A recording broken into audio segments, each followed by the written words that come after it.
Hello dear student, welcome. Right, तो foreign exchange AS11 accounting standard 11। Okay, अगर नहीं आता वो अच्छे से ध्यान देता, ठीक है। तो ये क्वेश्चन है और इसमें जर्नल एंट्री से रेट वाला रहता है, मल्टीप्लाई करो, हिसाब किताब। तो पहले क्वेश्चन पढ़ेंगे। राइट, हम लोग इंडिया वाले। राइट, तो डीबी की इंडस्ट्री है। राइट, अपनों को बुक बनाएगा डीबी की के। डीबी की इंडस्ट्री इनवॉइस गुड्स। इनवॉइस का मतलब हुआ दिया, सेंड किया मतलब बेचा। तो बेचा बोले तो कौन सा सम हो गया? एक्सपोर्ट। खरीदा रहेगा तो परचेस रहेगा तो इंपोर्ट। तो पहले सम पहचानने का है कि माल खरीदा है कि बेचा है। तो कौन सा वाला सम है भाई? ये बेचा। बोलो नहीं, बेचा। एक्सपोर्ट वाला सम था, ठीक है। तो अपन इंडिया वाले हैं, तो बुक किसका बनेगा? डीबीके का बुक बनेगा। तो पूरा नाम किसका आएगा? पार्टी का नाम आएगा। तो इधर पार्टी कौन है? किसको माल बेचा? West Germany. किसको माल बेचा? West Germany. ओके, कितने का माल बेचा? 1 लाख का माल बेचा। और कब बेचा था? 10 मार्च। डेट बहुत इंपॉर्टेंट है। और जिस दिन गुड्स बेचा था उस दिन रेट क्या था? 41। तो 41 तुम्हारा मेन रेट हो जाएगा। उसको मैं ओपनिंग रेट बोलूँगा। क्या बोलूँगा उसको? Opening rate. ओके, तो अपन ने 41 के हिसाब से 1 लाख का माल बेचा। पर जब वो पेमेंट किया ना, तो इंस्टॉलमेंट में पेमेंट किया। तो 3 इंस्टॉलमेंट है ना। तो पहला पेमेंट 20 को आया, दूसरा 29 को आया, और तीसरा डायरेक्ट नेक्स्ट फाइनेंशियल ईयर में है ना यार, अप्रैल में है। राइट, तो सबसे पहले क्या करो, फर्स्ट एंट्री क्या आएगा? सेल की एंट्री आएगी। किसकी आएगी? तो सेल की एंट्री है पार्टी टू सेल्स। क्या याद रखेंगे? Party to sales. तो पार्टी कौन है? जर्मनी। नाम डीबीके का बुक है, तो पूरा नाम जर्मनी का आएगा। ओके, तो सबसे पहले अपन को क्या करने का भाई मालूम है क्या? 10 मार्च। तो 10 मार्च, मार्च बोलो तो दिन। तो एंट्री क्या आएगी? Party to sale. तो पार्टी का नाम क्या है? West Germany. जर्मनी को मैं जी लिख दिया, ठीक है। आप लोग एग्जाम में फुल फॉर्म लिखना। पार्टी सेल्स क्या? सेल मतलब बेचा। तो इधर लिख देंगे एक्सपोर्ट। क्या लिख देंगे? एक्सपोर्ट। तो कितने का माल बेचा? 1 लाख। और जिस दिन माल बेचे तो उस दिन रेट क्या था? 10 मार्च को 41। तो 41 अपना हीरो हो गया। राइट, अभी 41 को अपने को कंपेयर करना है। तो 41 के हिसाब से 1 लाख का माल अपन ने बेचा, $1 लाख। तो इसको मल्टीप्लाई करेंगे तो अपन को रुपीज़ में मिलेगा अमाउंट। इधर लिखेंगे 41 लाख। क्या लिखेंगे? 41 लाख। इधर भी क्या लिखेंगे? 41 लाख। तो फर्स्ट एंट्री क्या याद किया तुमने? बीइंग गुड्स एक्सपोर्टेड या बीइंग गुड्स सोल्ड। तो एंट्री क्या हो गई तुम्हारा? Party to sales. Simple, export कर रहे हैं, पार्टी टू सेल्स। फिर 10 दिन के बाद क्या आया मालूम है क्या? पेमेंट आएगा अपने को। एक पेमेंट 20 दिन को आया, एक पेमेंट 29 दिन को आया, और एक 15/4 को आया। मतलब ऐसा लाइन मार देता था, ठीक है। तो पहले डेट लिख दो, 20 दिन। 20 दिन के बाद क्या है? 29 दिन, 29 मार्च, मतलब with in that year only. उसके बाद 15/4 मतलब नेक्स्ट फाइनेंशियल ईयर हो गया। तो उसके बीच में 2 डेट आता है, 31 मार्च। क्या आता है? इधर ही खेल होने वाला है, गड़बड़ होने वाला है। बच्चे लोग को समझ में क्या ध्यान देने का। लास्ट में आएगा तुम्हारा एंट्री 15/4 का। कभी आएगा? 15/4 का लास्ट में आएगा। तो अभी हम लोग एक्सपोर्ट कर रहे हैं, तो अपने पास पैसा आएगा तो रिसीव करेगा। तो एंट्री कैसा बनेगा? पैसा आ रहा है, पार्टी दे रहा है। Bank account to party account, bank account to, तीनों में क्या लिखेंगे? Bank to party. सिंपल, पैसा आ रहा है, पार्टी दे रहा है। तो मैं पहले तीनों में लिख देता हूँ। पैसा आ रहा है, bank account debit to party account. एक लाइन छोड़ के लिखने का पार्टी। पार्टी कौन है? West Germany. पैसा आ रहा है और पार्टी दे रहा है, वेस्ट जर्मनी। फिर एक एंट्री तो 15/4 है ना यार, 15/4 बोले तो नीचे। तो पैसा आवत है मतलब आ रहा है, और to West Germany. Simple, entry याद हो गया। पैसा आ रहा है, पार्टी दे रहा है। अभी कभी रेट ज़्यादा होएगा, कम होएगा, तो कम ज़्यादा होएगा तो रेट चेंज होएगा। तो एक एंट्री मार रहा है FEF, foreign exchange fluctuation account. क्या है? Foreign exchange fluctuation. अगर फायदा होएगा ना तो क्रेडिट में लिखेंगे, फायदा होएगा तो किधर आएगा, और लॉस होएगा तो डेबिट में आएगा। तो भी हमारा फर्स्ट एंट्री का एनालाइज कर दे, क्या हो रहा है अपने को, ज़्यादा मिल रहा है कि कम मिल रहा है। अपन ने जो माल बेचा था क्या रेट से बेचा था? 41। और अपने को 20 दिन को कितना पेमेंट आ रहा है? $40,000। और क्या रेट से आ रहा है? 42। बेचा 41 से और आ रहा है कितना? तो ज़्यादा आ रहा है कि कम आ रहा है? ज़्यादा आ रहा है ना। माल 41 का बेचा और आ रहा है कितना? 42। तो ₹1 का फायदा हो गया। तो फायदा हो गया तो FEF क्रेडिट में आएगा। फायदा होगा तो FEF क्रेडिट। इधर लिखेंगे to foreign exchange fluctuation account. तो कितने का गुड्स, कितना डॉलर आ रहा है? 40,000। तो इधर लिखेंगे 40,000 तीनों जगह, 40,000 40,000। टू माने क्रेडिट होता, ठीक है। पार्टी से लेना था 41, पार्टी से कितना लेने का था? और दिया कितना? और ₹1 क्या हो गया? फायदा हो गया। ₹1 फायदा हो गया ना। अभी मल्टीप्लाई करेंगे, इन दोनों को मल्टीप्लाई करेंगे, 16,80,000 आएगा। ये अमाउंट डेबिट में आएगा। ये दोनों अमाउंट किधर आएगा, 2 बोले तो किधर आएगा क्रेडिट, 2 बोले तो इधर आएगा 40,000, इधर आएगा 16,40,000। सो सिंपल यार, हो गया ना। तो 20/3 गया, अब 29/3 आया, कितना डॉलर आया 35। अपनों को कितना लेने का था 41। और 29/3 को अपन कितना ले रहे मालूम है, रुको थोड़ा सेटअप गड़बड़ हो रहा है। हाँ 29/3 को कितना ले रहा है अपन मालूम है अभी, 29/3 को अपने को आ रहा है 41, कितना आ रहा है, और लेना भी कितना था 41। तो ना फायदा हुआ ना लॉस। मान लो 41 की जगह पे था 39 लिखा रहता तो लॉस हो जाता। 2 रुपए का क्या होता लॉस। तो एफ को डेबिट कर दी, एफ को अभी नो प्रॉफिट नो लॉस, तो फायदा भी नहीं हुआ लॉस में, क्योंकि रेट कितना था 41 और अभी कितना रहा है 41।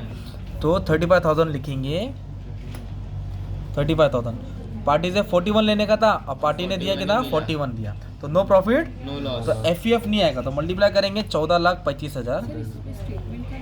इसमें नरेशन ये डाल देने का, being receipt, being cash receive, इधर भी लिख देने का being cash receive, being cash receive of $40,000, being cash receive of $35,000। Own words में डाल देने का, नरेशन का टेंशन मत लो, सिंपल। अब पर ये जो लास्ट पेमेंट है ना वो 2 एंट्री के बाद होएगा, क्योंकि ईयर एंड होता है, कभी एंड होता है 31 मार्च। अब जो जीता वो सिकंदर, अब ध्यान देना है भाई। तो 31 मार्च को ईयर एंड होता है राइट। तो एक पेमेंट कभी आ रहा है, अगले साल आ रहा है, मतलब नेक्स्ट फाइनेंशियल ईयर में आ रहा है राइट। तो 31 मार्च का रेट दिया, देखो कितना दिया है 45, कितना दिया है, पहले रेट कितना था, अब कितना हो गया, पहले 41 से आ रहा था, अभी अपने को कितना आएगा, तो कम आ रहा है कि ज़्यादा आ रहा है, ज़्यादा आ गया ना, तो कितना ज़्यादा आ गया, 4 रुपये का फायदा हो गया, सिंपल। अगर मान लो 41 रेट है और ईयर एंड में रेट होता 40, क्या होता, तो क्लोजिंग होता 40, तो कितने रुपए का लॉस हो गया, 1 रुपये का। तो इधर हम लोग क्या करेंगे, opening rate minus closing rate. अपनों को लेना था 41, अभी कितना हो गया 41, तो डिफरेंस कितना हो गया 4, तो 4 रुपये का फायदा हो गया, क्योंकि अपने को 45 मिलेगा। तो 4 रुपये को किससे मल्टीप्लाई करेंगे, जो पेमेंट पेंडिंग है, जो पेमेंट पेंडिंग, तो कौन सा अमाउंट पेंडिंग है, $25,000 नेक्स्ट ईयर वाला ना। तो डिफरेंस को पेंडिंग वाले पेमेंट से मल्टीप्लाई करेंगे तो 1 लाख रुपये आ जाएगा, कितना आ जाएगा 1 लाख। अभी मेरा क्वेश्चन है तुमसे, तो अपने को इधर फायदा हो रहा है कि लॉस हो रहा है, फायदा हो रहा है राइट। हाँ। तो जब ओपनिंग माइनस क्लोजिंग करेंगे, जब फायदा होगा तो एफ को नीचे लिखेंगे, किसको लिखेंगे एफ को, क्योंकि अपने को क्या हो गया फायदा हो गया। और इधर बैंक नहीं आएगा, लेना देना नहीं किया है, अपन ने एडजस्ट किया ना, वैल्यूएशन किया है, चेक किया, फायदा हो रहा है कि लॉस, तो ऊपर पार्टी आएगा, क्या आएगा ऊपर पार्टी, वेस्ट जर्मनी, है ना। अगर मान लो इधर रेट 41 था, अब रेट हो गया 39, तो 2 रुपये का क्या होता है लॉस। तो 2 रुपये को किससे मल्टीप्लाई करते हैं 25 से, तो 50,000 आता, तो लॉस हो तो एंट्री रिवर्स होती ना, एफ ऊपर आता और पार्टी नीचे आता। ये एंट्री कौन सी हो गई, ओपनिंग माइनस क्लोजिंग। जब पेमेंट पेंडिंग रहेगा तो ही ये एंट्री आएगी। अगर पूरा पेमेंट 31 मार्च के पहले मिल गया तो एंट्री नहीं लिखने का है। और एक एंट्री आएगी कैल्सी वाली एंट्री आएगी, कौन सी वाली आएगी, अभी एक कैल्सी वाली एंट्री आएगी, ठीक है कैल्सी वाली।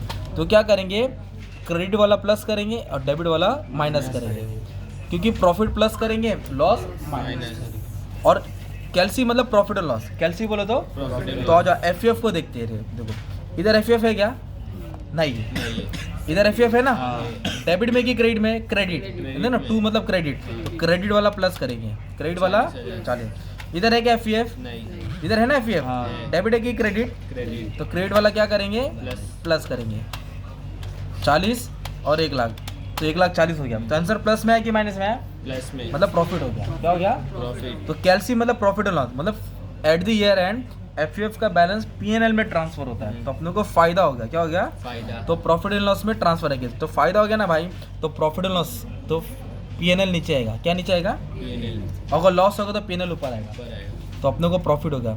तो किसका प्रॉफिट हुआ, एफ का, किसका प्रॉफिट हुआ, मतलब एफ का अमाउंट ट्रांसफर किया एट दी एंड, किधर ट्रांसफर किया पीएनएल अकाउंट। अगर आंसर मान लो माइनस में आता, आंसर किस में आता, ऐसे -60 आता, तो एंट्री रिवर्स होती ना, पीएनएल ऊपर आता और एफ नीचे आता, तो अपने को फायदा कितना हुआ 1,40,000, 1,40,000। तो अपना 31 मार्च खत्म हो गया राइट। अभी हम लोग क्या करेंगे, ये 41 को भूल जाएंगे, ये 41 रेट था ना उसको भूल जाने का। अभी मेन हीरो को ने 45, मेन हीरो अपना 45 है, तो इसको चौकड़ी मार देता, ठीक है। अब लास्ट पेमेंट कभी आ रहा है 15/4, कितना डॉलर आ रहा है 25, अपने को कितना लेने का था 45 लेने का था, और कितना है भाई 44, 1 रुपये का नुकसान हो गया, तो लॉस हो गया। तो देखो इतना तो सिंपल है, पैसा आ रहा है पार्टी दे रहा है, पैसा आ रहा है, पार्टी पर लॉस हो तो एफईएफ डेबिट हो जाएगा ना यार, हाँ। लॉस होगा तो एफईएफ क्या हो जाएगा, डेबिट हो जाएगा। तो लेना था $25,000, लेना कितना था 25 और क्लोजिंग 31 मार्च को रेट क्या था 45, मतलब 45 से लेने का था और पार्टी ने कितना दिया 45 से लेने का था, दिया कितना 44 तो ₹1 का क्या हो गया, लॉस हो गया। अब इसको खेलने का ना यार, ये 11 लाख आएगा, कितना आएगा 11 लाख, ये 25,000, ये 11,25,000 लेने का था, 11 लाख है, 25,000 का क्या होगा लॉस, एफईएफ हो गया डेबिट। और कुछ पेमेंट पेंडिंग है क्या, नहीं। तो अभी क्या करने का, फिर से कैल्सी वाली एंट्री आएगी। तो 2014 में 31 मार्च कैल्सी वाली बोलो तो क्रेडिट वाला प्लस करेंगे, डेबिट वाला माइनस करेंगे। अगर फायदा हुआ प्लस में आंसर आया तो पीएनएल नीचे आएगा और माइनस में आया तो पीएनएल ऊपर आएगा।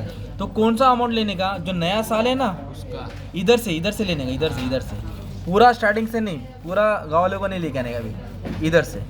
तो अभी इधर एफईएफ किधर एक ही है, एक ही डेबिट में कि क्रेडिट में, डेबिट में डेबिट बोले तो क्या करेंगे माइनस, और कुछ है क्या एफईएफ नहीं तो इक्वल दबा दूंगा। तो आंसर प्लस में है कि माइनस में माइनस है, में। माइनस बोलो तो क्या हो गया अपना लॉस, लॉस। लॉस बोलो तो पीएनएल की जाएगा ऊपर ऊपर और एफईएफ की तरह जाएगा नीचे। नीचे तो कितने का लॉस हुआ अपने को 25,000 डेबिट, 25,000 क्रेडिट। क्रेडिट। तो ये जो नेक्स्ट ईयर एंड हुआ था उधर अपने को क्या हो गया था, लॉस हो गया था। Being entry close to FEF account, being entry close to, इधर भी वही लिखने का, being entry close to FEF account. तो एक बात बोलूँ, 12 मिनट में तुम्हारा 10 से 15 मार्क मिल गया, राइट। तो ऐसा क्वेश्चन आएगा, अच्छे से सॉल्व कर लो। All the best for exam, tension नहीं लेना। ऐसे इंपोर्ट का भी समय उसके साथ भी खेलेंगे, ठीक है। थैंक यू वेरी मच, ठीक है।